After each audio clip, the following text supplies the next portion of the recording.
Pero bakit tinalikuran niya yung kanyang sinabi o pahayag niya noon at ngayon gusto na niyang kumandidato? Eto, pakinggan natin kung bakit.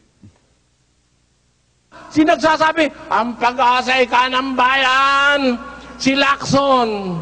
Ang pag-asay ka ng bayan, sino? Si Di Venecia. Ang pag-asay ka ng bayan, ihalal natin si Fernando po.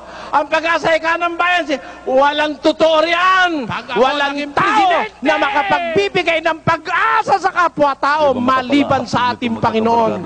Nakasulat sa Biblia yan, mga kapatid.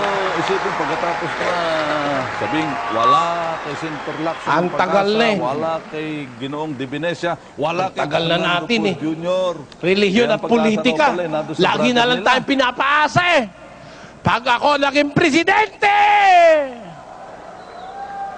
sabi ni Ganire, pag naging presidente ko, walang kaibigan, walang kamag-anak.